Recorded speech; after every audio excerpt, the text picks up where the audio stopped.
राजनीति करना चाह रहे हैं। आज हम उनकी छाती पे वो सब लोग आए ये कहने के लिए, ये हिंदुस्तान जो दोनों राजनीतिक दल जिसको यंगिस्तान के नाम से जानते हैं, इस नौजवान चैलेंज करता उन दोनों साहब लोगों को जिन्होंने सीट में रहते हुए कभी जनता की सुध नहीं ली, एक सत्ता में आए बात कभी बोला नहीं, चाहे वो रीट का पेपर हो, चाहे तुष्टीकरण की राजनीति हो, चाहे बिगड़ती कानून व्यवस्था हो। जब इन दोनों के बयान नहीं आते तो नौजवानों की ये फौज तैयार करती है अपने साथी को चुनाव लड़ाना और उसी का परिणाम है निकल के आए। साहब नहीं साथी चाहिए, ये नारा है आपका इस बार चुनावी एजेंडे में। मैं सवाल आपसे भी करूंगा, आपने कहा कि ये दोनों पार्टियां भाजपा हो या कांग्रेस, अभी एक और नई पार्टी एंट्री कर दी है।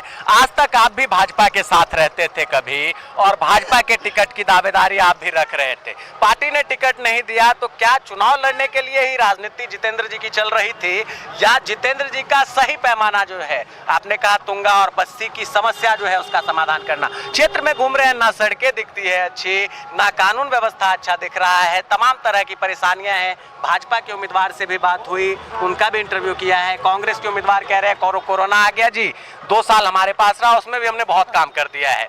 तो क्या ये जो नेता बोल के निकल जाते हैं चुनाव के समय में और जनता को फिर से बरगलाने की कोशिश करते हैं, आपको लगता है कि बस्सी की जनता इन बरगलाने में इस बार आने वाली है? देखिए, आपका शानदार सवाल और इस लोकतंत्र को चैलेंज करने वाला ये सवाल कि क्या 20 साल मैंने काम करे बाद भी अपने राजनीतिक दल में यदि मैं चुनाव के लिए सोचता हूं तो कोई गलत काम नहीं करता शायद मैं। रही बात इन लोगों की, दोनों के दोनों साहब लोगों से पूछिएगा आप आपके चैनल के माध्यम से, बताइएगा अपने दर्शकों को कि इन्होंने सीट पे रहते हुए या बिना सीट पे रहे हुए कभी क्या जनहित का मुद्दा उठाया, कभी क्या जनता की लड़ाई लड़ी?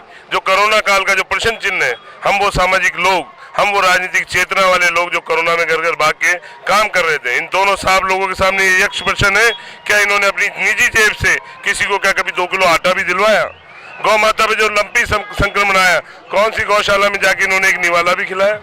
क्योंकि ये लोग सिर्फ डोंग करना जानते हैं, झूठे आंसू बहाकर सत्ता में आना चाहते हैं। और यदि जमीन पे आकर चुनाव लड़ने की औकात है तो आइए हमारे सामने, हम 2-2 हाथ करने के लिए तैयार है। जी एक बड़ा सवाल आपसे ये जरूर पूछूंगा। चलिए, आज जनता ने आपको साथ दे दिया, जनता ने आपको जिता दिया, बहुमत में तो आप होंगे नहीं, निर्दलीय विधायक एक जाएगा बस्सी का प्रतिनिधित्व करने के लिए। क्या लगता है पार्टियां चलने देगी, विकास करने देगी आपको? देखिए, जब बगावत होती है तो एक क्रांति की शुरुआत होती है, और जब जब क्रांति का आगाज होता है तो एक नया अध्याय लिखा जाता है। अब तक ये हमारा जो निर्दलीय विधायक था क्यों नहीं बोल पाए, क्यों उनके मुंह पे ताले पड़े हुए थे?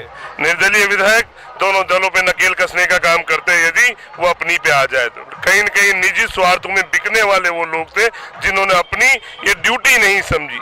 ड्यूटी समझनी चाहिए दोनों पार्टियों को कि हर चुनाव में घोषणा पत्र तो आते हैं, लेकिन आजादी के 70 साल बाद भी ये बस्सी विधानसभा पीने के पानी को तरसती है, रोड को तरसती है, कानून व्यवस्था को तरसती है। तो कहीं न कहीं ये प्रश्न उन सभी दलों पे, उन सभी नेताओं पे लगता है कि क्यों आजादी के 30 साल बाद भी वो मूलभूत सुविधाएं लोगों तक नहीं पहुंच पा रही। जितेंद्र जी, आखिरी सवाल, चूंकि जनसभा है मैं ज्यादा डिस्टर्ब नहीं करूंगा, अपील क्या रहेगी वोटिंग के लिए जनता से? और जिस तरह जितेंद्र जी को चुनावी मैदान में उतरना पड़ा है, दुख भी है, तकलीफ भी है कि जिस पार्टी का झंडा उठाकर चलते थे उसके इतर अब उसके विपक्ष में, उसके अगेंस्ट में प्रचार करना है और दूसरे विपक्षियों से भी लड़ना है। तो जितेंद्र जी को कितना कॉन्फिडेंस है अपने आप पे, क्षेत्र की जनता पे? क्या जनता आ रही है साथ? क्या संदेश देंगे? देखिए, ये जनता का जन सैलाब, जब मेरे पास ना कांग्रेस का टिकट ना भाजपा का टिकट, मेरे पास है जनता का टिकट, मैं जनता का आदमी हूँ, जनता का काम करूंगा। और ये जो बस्सी के लोगों ने सम्मान जो खो दिया है,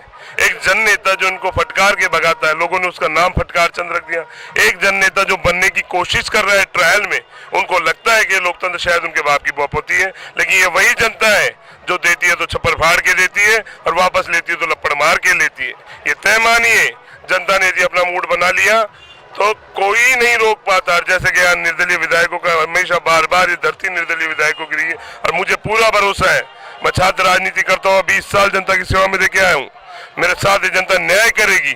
बस जितेंद्र जी के बारे में मैं आपको थोड़ा बताऊंगा, जनता को कोशिश करूंगा कि चुनाव का समय भले ही अभी आया हो, लेकिन जनता में, अपने कार्यकर्ताओं में, आम जनों में अगर किसी ने यहाँ से दिल पर राज किया है तो वो जितेंद्र जी है। और यही वजह है युवाओं की फौज इनके साथ, युवा नेता है और बृहद तौर पर को कड़ी टक्कर अभी देते हुए उन्हें देखा जा रहा है। बने रहिए मोबाइल न्यूज 24 पर। देश और दुनिया की तमाम खबरों से अपडेट रहने के लिए कैमरा पर्सन अंबुज के साथ मैं अभिषेक कुमार।